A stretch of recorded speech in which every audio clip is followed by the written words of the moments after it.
Oi, eu sou a Giovana. Eu sou Alexandre. Bom, quando o homem quer conhecer o mundo, o que ele faz? Ele investiga, ele pesquisa, ele lê. E quando quer conhecer a Deus, como se faz? Nesse vídeo, a gente vai falar um pouquinho sobre como podemos conhecer a Deus de verdade e com certeza. Quando vemos o mundo, as suas maravilhas, quando nós vemos umas paisagens naturais deslumbrantes, uma montanha imponente, quando o homem vai ao espaço, vê a lua, vê a terra lá de cima, o fato de nós contemplarmos e estudarmos a criação nos leva a admitir que tudo isso não pode ter existido assim para sempre. Alguém tem que ter feito isso. Não pode ser fruto do acaso toda essa criação, todas essas maravilhas. E aí, realmente, com a ciência, as descobertas, nós levamos ao fato de que a teoria do Big Bang, tudo surgiu de um ponto só. Mas ele levanta umas perguntas. O que havia antes desse Big Bang? Desse átomo super condensado? Como que ele foi parar aí? E como que uma explosão, num passe de mágica, tudo foi criado dessa maneira? Só uma mente muito brilhante para ter uma ideia tão brilhante de criar isso tudo. E só uma mente onipotente poderia colocar em prática tal ideia. Então podemos chamar do que quiser. Esse ser, essa pessoa, é Deus, esse ser. O universo simplesmente não é uma obra casual da natureza, mas de um ser de uma inteligência muito superior, que tem que ser muito inteligente para bolar muito tudo inteligente. isso. E tem que ser onipotente, de um poder que realmente não está da nossa imaginação Compreensão. e compreensão para realmente criar tudo isso. E o melhor de tudo, e o mais impressionante, é que esse ser, esse Deus que criou tudo isso, ele deixou sua pegada, ele deixou sua digital em toda essa criação. E nós podemos pegar vestígios e detalhes dessa digital de Deus. Contudo, a criação não nos fala o suficientemente sobre Deus. O que chegamos a conhecer de Deus através da criação é tudo muito bonito, é muito legal, mas é muito limitado. Porque está ligado à matéria, está ligado ao espaço, ligado ao tempo, e Deus é muito maior do que todas essas variáveis. Ele criou todas essas variáveis, então ele está superior a tudo isso. E não existem instrumentos para medir esse amor de Deus. E também não existem instrumentos que nos façam comunicar com Deus. Nós não temos um celular para discar rápido Deus. Não temos Wi-Fi, uma rede de Wi-Fi que conecta. Internet de Deus aqui, um bate-papo com Deus. Seria ótimo. Infelizmente não tem. Então, pela observação da criação, a gente consegue perceber apenas que Deus existe, que Ele é real e que Ele tem grande poder. E se Deus realmente é o Criador, que foi capaz de colocar em marcha toda a criação, Ele não precisa de nada que nós possamos oferecer. O que uma criatura tão pequena e insignificante como nós, comparado com Deus, podemos oferecer a Ele? Porque Ele se preocuparia em ser amado por essas criaturas, uma criação dele. E realmente, imagina uma relação, devido às proporções, de nós humanos, como nós nos sentiríamos se, sei lá, todas as formigas do mundo nos adorassem, nos amassem, nos louvassem, nos tratassem como divindades. O que mudaria na nossa vida? O que melhoraria no nosso ego, na nossa... Nada, é insignificante. E olha que a distância de nós humanos com Deus é muito maior, né? É muito maior. Então, realmente, Deus não precisa disso. Então, por que Deus se revelou? Por que Ele fez isso? Por que Ele nos criou? Ele se revelou porque quis e porque nos ama. E porque me ama, Ele não é indiferente ao destino. Ele não é indiferente ao destino da criatura que Ele criou, da criação dele. E não é indiferente ao sofrimento e nem à dor.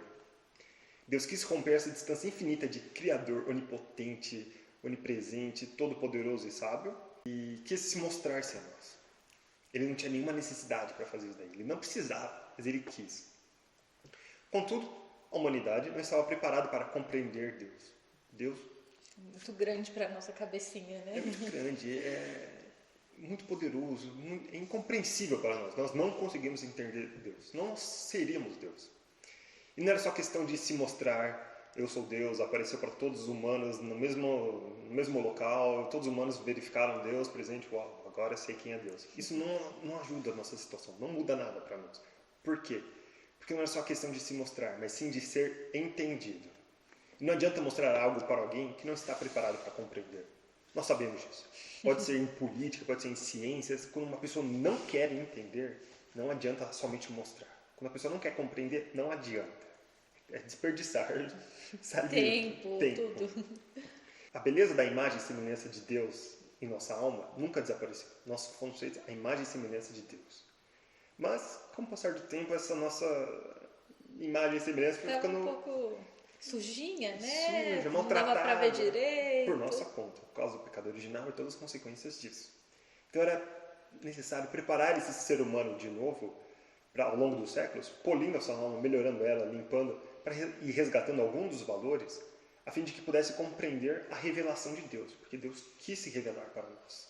Então a gente vai falar um pouquinho sobre como foi a revelação de Deus ao longo da história. Então a gente começa no Antigo Testamento. Essa revelação ela foi lenta, foi longa, proporcional à situação do homem. Tudo começou com Abraão. Então Deus chamou Abraão para ser o fundador de um povo, de uma nação. Mas não por aglomeração ou por conquista. Não, ele pensou diferente. Ele queria por descendência. Deus queria criar um novo povo a partir do filho de Abraão. Outra figura importante no Antigo Testamento foi Moisés, que Deus o chamou para libertar o seu povo, os judeus, do Egito, que eles eram escravos na época. E Deus faz uma aliança com Moisés, entrega a tábua dos 10 mandamentos. Que é os mandamentos que a gente tem até hoje. Os mesmos. E, além disso, Deus faz uma outra grande revelação para Moisés. Eu sou o único Deus. Naquela época, todos os povos, basicamente, eram politeístas. Tinham vários deuses. Deus da água, do sol, etc. E Deus falava, não, eu sou o que sou. Eu sou o Deus, o único Deus. E o mais importante do Antigo Testamento, de toda essa revelação, é que Deus se manifestou ao longo da história. O Antigo Testamento, ele está repleto de intervenções divinas, assim, muitas. Então, elas podem ter sido diretas, em que o próprio Deus realiza prodígios com testemunhas, que as pessoas percebem a ação de Deus. Ou elas podem ter sido indiretas, onde Deus, ele realiza, o que ele quer dizer, o que ele quer falar, através de profetas, de juízes, de reis. Então, ele usa das pessoas para dizer a mensagem dele. E o mais legal é que essa intervenção na história não se encontra em nenhuma outra religião como a religião judeu-cristã. Deus fez, então, algumas revelações muito importantes, mas os maiores segredos de Deus e sobre o homem ainda estavam para ser revelados. Esses segredos não estavam ocultos simplesmente porque Deus queria deixar a humanidade na escuridão, Deus não queria se mostrar. Não queria dar spoiler. Não, mas é porque a humanidade não estava preparada, não estava capaz para compreendê-los, esses segredos, essas revelações. Então, durante o Antigo Testamento, Deus foi preparando o coração do povo, foi ali aos poucos, ali amaciando para conseguir passar a mensagem para eles escutarem e compreenderem. E preparação para o quê? Preparação para a vinda de Jesus. Jesus, com suas palavras, seus gestos, seus milagres, sua vida e morte. E ressurreição. Importante. Veio revelar ao mundo quem é Deus, como é Deus, quem é o homem e a sua missão. Então, tudo o que ele fez e disse é revelação de Deus. Como o ser humano era incapaz de descobrir por si só esses mistérios de Deus, ele veio em pessoa para nos revelar. Jesus, essa é a última etapa da revelação. Ele disse e revelou tudo o que Deus queria revelar ao homem e que o homem era capaz de saber. Não vai haver nenhuma nova revelação. Apenas após a vinda de Jesus, Exato. O retorno dele. Exato, e o último retorno, o fim dos tempos, isso que nós sabemos. Mas nem tudo o que foi dito está claro, realmente. O Espírito Santo irá esclarecendo aos poucos e ao longo dos séculos o conteúdo dessa revelação. Tá, mas deve perguntar, por que Deus fez isso? Por que nem tudo está claro? Bom, por que já não disse tudo de uma vez só? Bom, porque a humanidade não está preparada para saber tudo isso de uma maneira só, de uma única vez, de completo entendimento. Só com muita oração, reflexão, estudo da humanidade nas ciências exatas e humanas, e que realmente esses conteúdos vão ficando mais claros para a gente. Sim, a ciência é a nossa aliada. Os estudos, estudar a Bíblia, estudar como que esses mistérios do mundo acontecem, são os nossos aliados. Não é contra fé, ciência, não. Isso é... Não é uma guerra de um contra o outro. Não, isso é besteira e não caia nessa briguinha idiota. Isso é briga idiota. Ela é a nossa aliada, ela nos ajuda a afirmar a nossa fé. Então, para concluir, Deus, ao ver a incapacidade do homem de subir até ele resolveu revelar-se simplesmente por amor. Então, para isso, ele preparou um povo e ao longo dos séculos, ao longo do tempo, com as suas revelações progressivas, lá no Antigo Testamento, até a revelação definitiva, quando veio Jesus Cristo, JC, o Filho de Deus, no Novo Testamento. E Deus quis que essa revelação permanecesse sempre íntegra e fosse acessível a todos os homens. Não é mais restrita a um povo, ao povo judeu, realmente os escolhidos e os únicos que terão salvação e acesso a essa salvação. Não. A nossa fé é universal, é acessível a todos. Ela é composta de conteúdos doutrinais, ela é composta das celebrações e a forma de vida que nós temos. Então, podemos dizer que as fontes dessa revelação, elas são a tradição, o conteúdo da fé que é contado oralmente, celebrado e vivido pelo povo de Deus, nós. As Sagradas Escrituras, que é tudo que está escrito na Bíblia, com seus livros sagrados. E como que nós podemos saber o que faz parte da tradição? Então, como que nós podemos interpretar tudo isso? Deus mesmo tem que fazer isso. E o faz por meio do quê? Do magistério da igreja. Ou seja, pessoas escolhidas, inspiradas por Deus para nos auxiliar nessa parte. Os bispos, o Papa, os padres. Então, as fontes da revelação são a tradição e as Sagradas Escrituras, sob a orientação do magistério da igreja. Vou falar um pouquinho sobre a tradição. A tradição é o conteúdo da fé que é contado oralmente, celebrado em ritos e vivenciado pelo povo de Deus, nós. Contudo, a tradição não segue só um único caminho. Não existe só um meio de seguir a tradição católica cristã. É esse o correto, todos os restos que têm uma tradição ligeiramente diferente é o errado. Não, cortem essa ideia fora. A tradição se dá por diversos caminhos, como se fossem afluentes de um rio que vem de diversos locais, de diversas nascentes, mas convergem em um único só local. Esse local para nós cristãos, católicos, é a revelação de Deus, Jesus. E como que é essa tradição no Antigo Testamento? Nós temos o exemplo de Moisés, que quando libertou seu povo do Egito, levando ele à Terra Prometida, passando 40 anos pelo deserto, vagando. E toda essa passagem, todo esse êxodo, tiveram leituras, tiveram ritos, tiveram celebrações, e os judeus relembravam essa passagem, esse êxodo, como? Refazendo esses ritos, refazendo essas leituras, e nós temos essa mesma tradição nós católicos. Quando nós temos a nossa Páscoa, que ganhou outro significado, nós temos os ritos parecidos, nós temos leituras parecidas. Então, essa tradição no Antigo Testamento, um exemplo dela. Algo semelhante se pode dizer quanto às profecias, os salmos e os livros. Seus conteúdos eram repetidos de memória por gerações e gerações. Eles são assimilados, aprendidos e repetidos, mesmo quando seu significado não é claro, o que é muito interessante. Mesmo eles não compreendendo totalmente, eles passavam oralmente, fielmente, por geração em geração. E quando existe uma convergência de tudo isso que é dito por muitas pessoas, isso passa a ser parte da vida e do culto do povo de Deus. Agora a gente vai falar um pouquinho de tradição no Novo Testamento.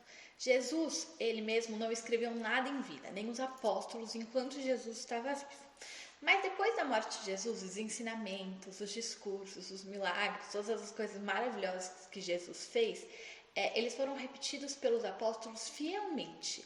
E aí eles foram incumbidos dessa tarefa mesmo, de contar o que aconteceu, mesmo quando Jesus não estava mais presente.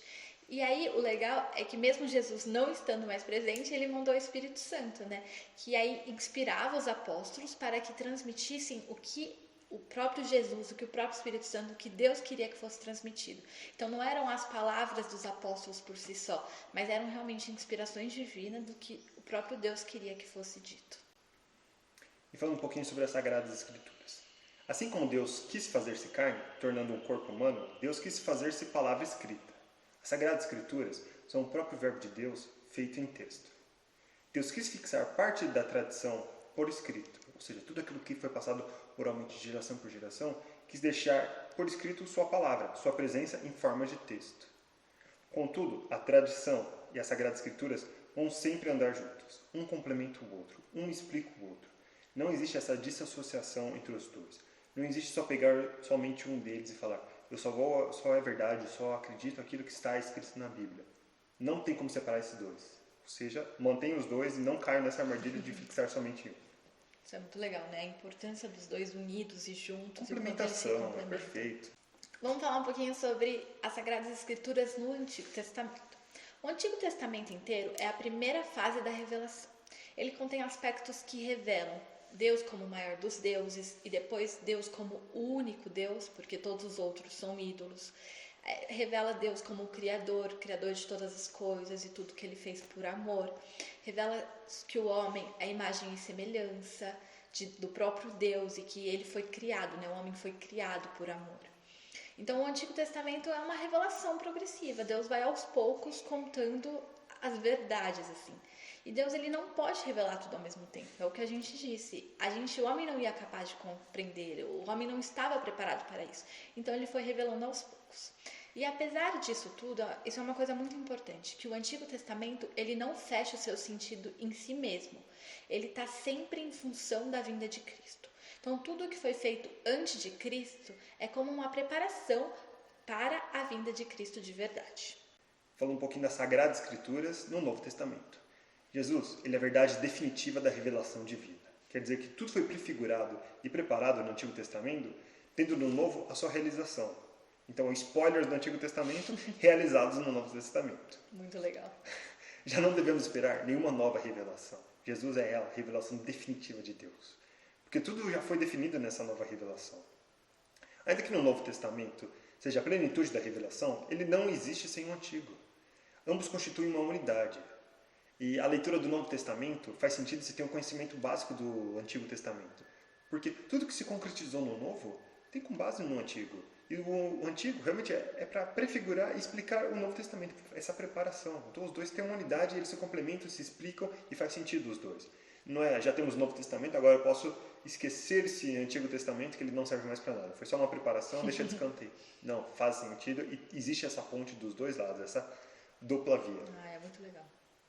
Uma coisa muito importante é que, apesar de intervirem muitos autores na escrita da Bíblia, então muita gente contar muitas histórias, a gente tem os evangelhos, enfim, muita coisa, muita gente participando, Deus é o único autor.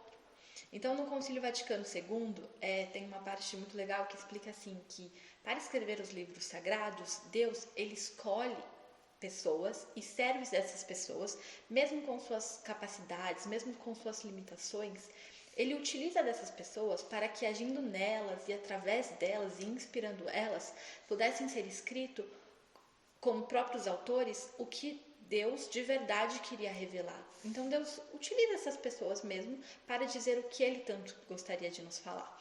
Então isso significa inspiração, né? De que Deus escolhe essas pessoas e lhe inspira, utilizando o Espírito Santo, para elas escreverem o que ele gostaria de revelar. Isso é muito legal, porque a Bíblia contém a palavra de Deus. Mas contém a palavra de Deus, quer dizer que foi Deus que escreveu? Óbvio que não. A Bíblia não desceu do céu falando, isso daqui... Prontinha, né? Top. Exato, está pronto, acabou, trabalho realizado. Não, foi feito por homens, por instrumentos, mas inspiradas por Deus. Então contém a palavra de Deus, inspirada por Deus, feita por ação humana. Então, tudo que está na Bíblia escrito é verdade, em vista do nosso bem e da nossa salvação. Esse é o ponto principal da Bíblia. Porém, a Bíblia não é um livro de biografia como conhecemos hoje, com rigor de datas, locais, citações textuais, não. E muito menos um livro de ciências.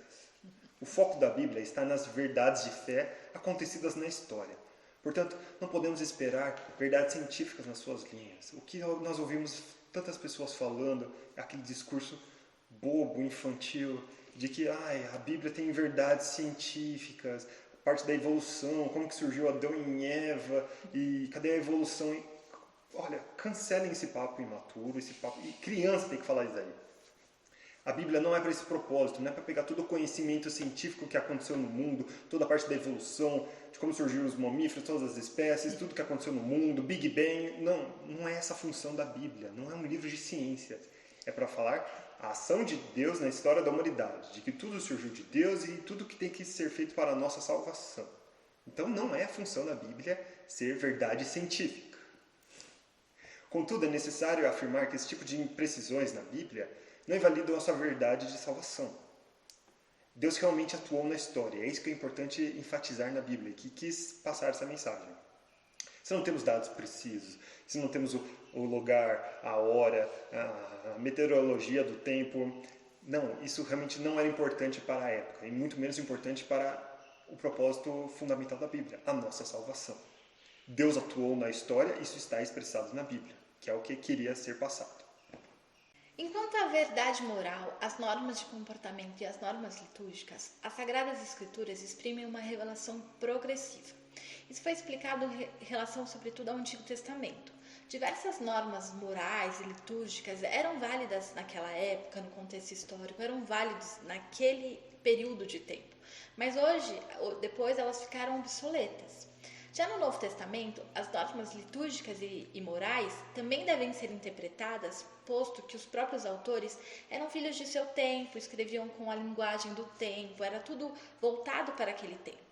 Portanto, é preciso distinguir o que é perene e universal do que é temporário e local.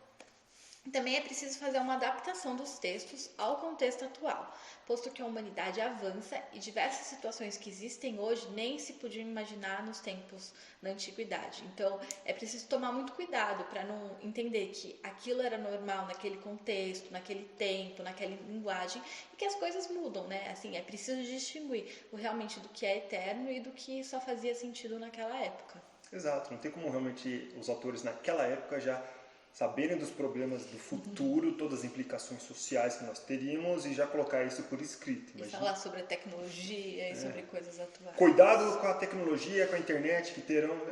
Isso é coisa de maluco, isso não é assim que era Eles feito, né? nem podiam imaginar, né? Então... Ou seja, em conclusão, Deus quer se revelar. E essa revelação chega a nós por meio da tradição e das sagradas escrituras, unidas, que constituem as fontes da revelação, Jesus Cristo. Ambas foram inspiradas por Deus. E no caso da Bíblia, Deus inspirou os autores para escrevê-las. E aí a gente pergunta, como podemos saber que a tradição e as sagradas escrituras realmente vêm de Deus? É o que trataremos no próximo encontro. Então, fiquem ligados. Até mais!